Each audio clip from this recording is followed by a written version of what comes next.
बहुत बुजुर्ग बुजुर्ग बूढ़ पुरनिया लोग बैठल बा सभा में, हम एगो प्रश्न पूछे जाता नहीं।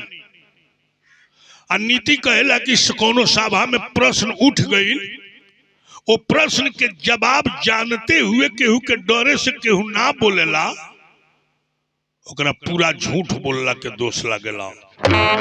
हमरा प्रश्न के जवाब जकरा मालूम होई जरूर बोली, जे ना बोली ओकरा झूठ बोलला के दोष लागी।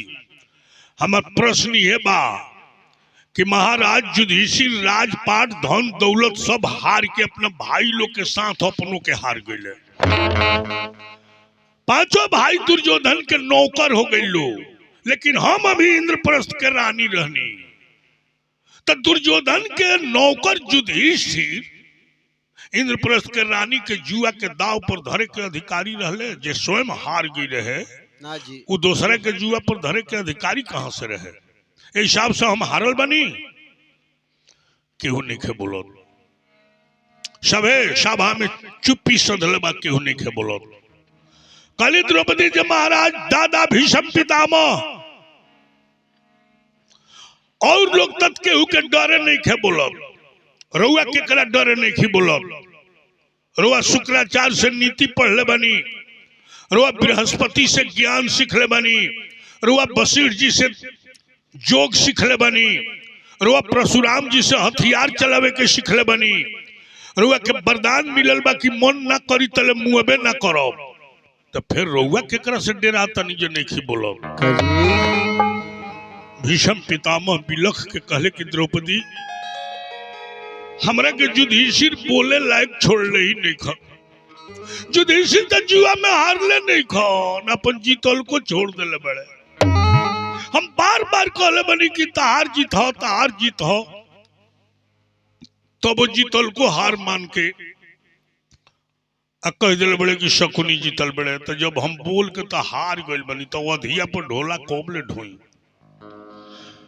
ऐसे युधिष्ठिर हमरा के बोले लायक नहीं खन, छोड़े ऐसे नहीं खी बोलो। जहां तक ले तहार निर्णय प्रश्न बा कि जब पुरुष हार गए तो औरत के दोबारा कैसे धैले, तब वेद के निर्णय बा कि अर्धम भार्या पुरुषस भार्या मिल मूल शाखा त्रिवर्ग तरसती। पुरुष के आधा देही औरत होली। जब पुरुष हारले तो आधा पुरुष आधा औरत दोनों जना संग ही हार गए लोग। जब युधिष्ठिर हारल तब तू हार गई रहलू। बाकी जब तू हार गई रहलू तो हारल वस्तु फिर दोबारा युधिष्ठिर काहे धोइले, यह हमरा समझ में नहीं खे आओ। कल दुर्योधन कि जब भीष्म पितामह के समझ में नहीं खे आवत, तकर मतलब जब तू हार गई बड़ू। दुशासन इनका सारी रानी के सारी उतारो, लौड़ी के सारी पहिरा के लौड़ी के काम करावो। द्रौपदी एगो सरिये पहले रही, उतर जाई तो लिंगे हो जाती। झपट के झोंटा पकड़ लेला सारी खींचे खातिर, बाया हाथे झोंटा दहिना हाथे सारी। द्रौपदी अपन सारी हाथे पकड़ ले बड़ी। सबकर मुंह ताकतारी केहू नहीं खे बोलत, अपना पांचों पति की ओर तकली कि मानवा में बनेलो हरे पीरा बालवनवा, एगो या बाला के हो, एगो या बाला के लाज ना बचैब, पुरुष हो के का करब। एगो बाला के हो, एगो बाला के लाज ना बचैब, पुरुष हो के का करब।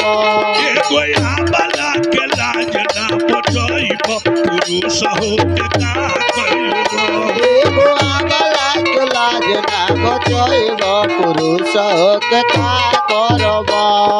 धाव धाव धर्मराज आई के बचाव लाज, धाव धाव धर्मराज आई के बचाव लाज, धाव धाव धर्मराज आई के बचाव लाज, धाव धाव धर्मराज आई के बचाव लाज। ए अपना तीरिया के हो, अपना तीरिया के लाज ना बचाइब, पुरुष हो के का करब।